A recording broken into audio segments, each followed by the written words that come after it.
Hi, everybody. Dan Illman and Mike Beer getting set for the April Fool's edition of the DRF race of the day. It's race number 8 at Tampa Bay Downs. We're going a mile and a 16th on the turf. It is an entry-level optional claiming event, and our coverage is brought to you by the Ontario HBPA and their Own a Thoroughbred initiative. Make 2020 your year for excitement. Visit ownathorough.ca for current ownership opportunities. Call the HBPA of Ontario's ownership specialist, Stacey Roberts, for more information, or visit ownathorough.ca. Let's meet the field for Wednesday's race of the day. Remember, you can download free Formulator past performances for this race on the Race of the Day event page at DRF.com. Download them, handicap along with us. Mike, this pace is expected to be fast. The 4 Alley Oop Johnny made the lead last time out in the Columbia Stakes, taking a little bit of a drop in class. Timeform US believes that Alley Oop Johnny makes the lead, but he might have to go fast to procure it. We'll see what happens. I thought he made a legitimate pace in Columbia last time and actually ran really well in that race. If he gets loose in this spot, I guess he could be tough, Dan. Let's start things off with the number 1, Tabled. This is a Godolphin homebred by Super Saver, who made his turf debut a winning one, but he had to drop into a $32,000 maiden cellar in order to do so. We'll watch Tabled's win at Tampa Bay Downs right now. He came with a nice, solid late run to win this race, but it was against weaker competition, and he's stepping up to face some promising horses, Mike. Oh, yeah, he is. That's the real problem for him. I guess the drop in class really helped him in this race, but I also feel like switching to turf really helped him, Dan. He ran really well in this race, I thought. He traveled strongly. It looked like a much improved performance for a horse who, let's face it, wasn't very good on dirt. He's got a pretty nice pedigree. Now he steps back up in class. I think this is probably too tough for him, but he looked good winning his turf debut.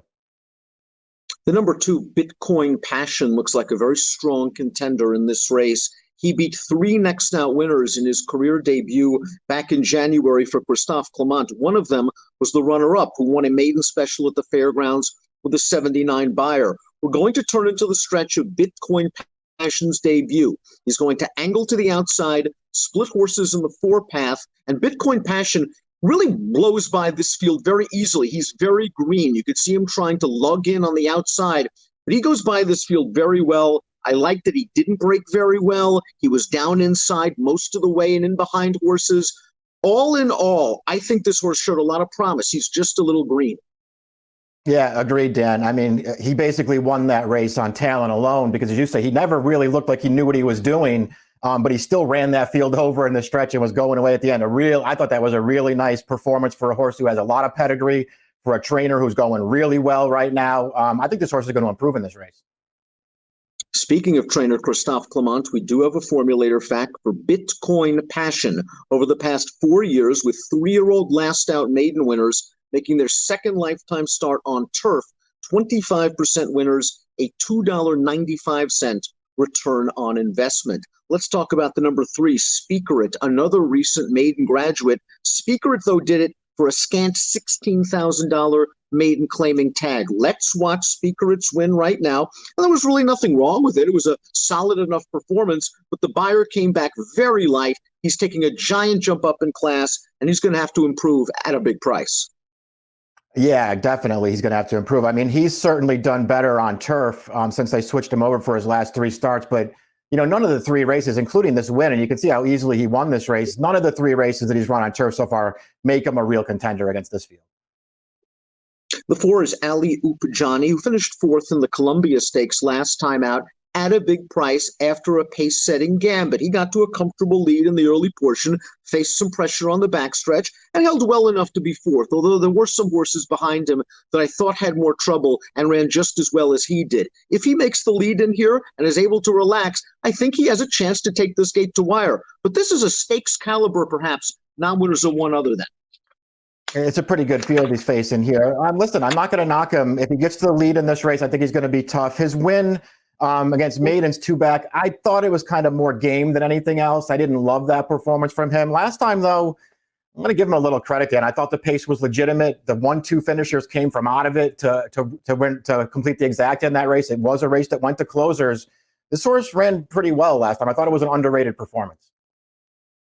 Violator is the number 5, and perhaps he's the one that could put a little bit of heat on the number 4 in the early portion of this race. Violator made the lead last time out, but it was only against a $20,000 claiming field, and he couldn't hold on at 7-1.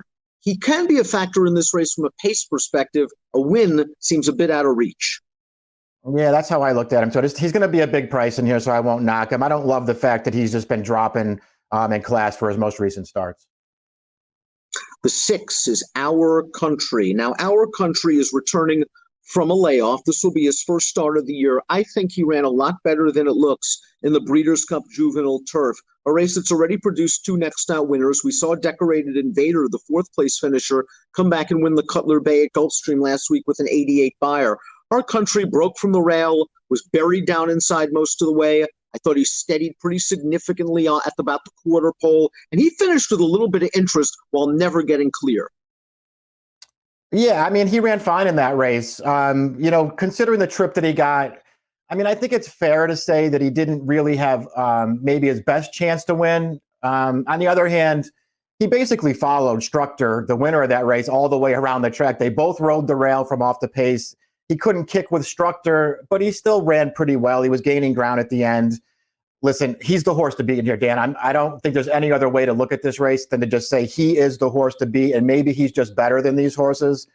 I'll just say that I wasn't thrilled with him as a 2-year-old. I thought he was good. I didn't think he was great. If he's going to be some kind of really short price favorite in here, I might take a shot to try and beat him.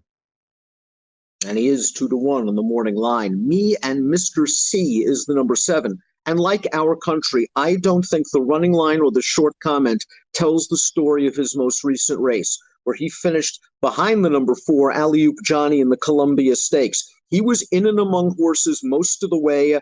He was on his left lead all the way around the track, but I don't think he ever got clearance. He was in behind horses and never really had a chance to run, I thought. Yeah, I looked at it the same way, Dan. I do think it was hard to tell how much horse he actually had. But he just never got clear on the stretch. I don't want to hold that race against him, really. I thought his race 2 back was actually good. The horse to beat him was an odds-on favorite to Wired the Field. But this horse really tried to run that horse down and just put distance on the rest of that field to be second. And then going back 3 starts back in his first start down here at Tampa, he finished 3rd as the favorite that day, but he ran the best race by far, just turning away several challengers before the closers came and got him. I actually think this horse is really underrated. Pretendant is the number 8. This will make his first start for the Derek Ryan barn. He exits a key race. One of those 2 next out winners was the winner. He came back to win, but only at the $16,000 claiming level at Gulfstream with a 65 buyer. This horse has nice tactical speed, probably can work out a good trip in here, but is another taking a pretty big step up in class. Yeah, agreed. I mean, his last 2 turf races are actually okay. I just feel like he's found himself in a really tough spot here for this level. I'm a little bit surprised that the 9 Tapage is running back on the turf. I realize the first 4 starts don't look great on dirt. He ran into some salty maiden special weight competition in New York. Just look at the horses he was in against. 3 Technique and Country Grammar and Portos and Moon Over Miami and Farmington Road. Those are some good dirt horses. They tried him once on the turf. It produced 3 next out winners. Tapage was one of them. The runner-up, a Shug McGahee trained horse, came back to graduate on turf with an 81 buyer. But he has a big dirt pedigree. He won an off-the-turf race last time out. I'm just not sure what to think of him switching back to the turf. I think he'll be a useful dirt horse. Yeah, we'll see what happens. I sort of agree with you. I don't really love his turf or his dirt races. I'll just say that.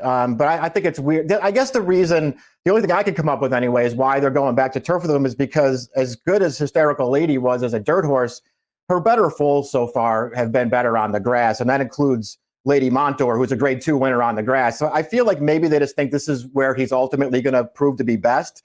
I just don't think he's that good. And we've got an undefeated horse at a price to complete this field. The number 10, Kid Drama, is 2 for 2 and has shown some versatility. He's won on dirt. He's won on turf. He's won sprinting. He's won going long. And the last time out, he beat a horse that did come back to win, although only a $20,000 claiming race with a 67 buyer. Hard to knock an undefeated horse, although, again, tough post position, better field, needs a buyer boost. Correct. He ran well last time. He got a great trip in that race. So they went a fast pace in front of him, and he just came with a run. and stormed by that field in the stretch. I thought he ran well. I think he's going to have to run even better than that against this field. As we take a look at our top selections for the Wednesday race of the day, we have the same 4 horses, just not in the same order. Mike is going with the number 7 in here, a nice priced horse, Me and Mr. C.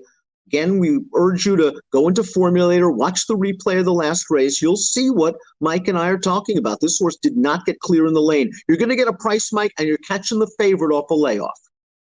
Yeah, that's all, basically what factored into my taking this horse. I mean, I've been a fan of his from the start, and I do think he's better than he looks on paper, Dan. I'm just going to give him a chance to pull off a little upside here. Our Country, I think, is the horse to beat, as we already talked about the layoff. I'm concerned that he's not as good as maybe some people think he is, but he's definitely good, and he's the best horse in this race at this point. Listen, I think Clement's horse, Bitcoin Passion, is really going to run. I think that horse has a ton of upside, but I'm going to take a shot with Me and Mr. C.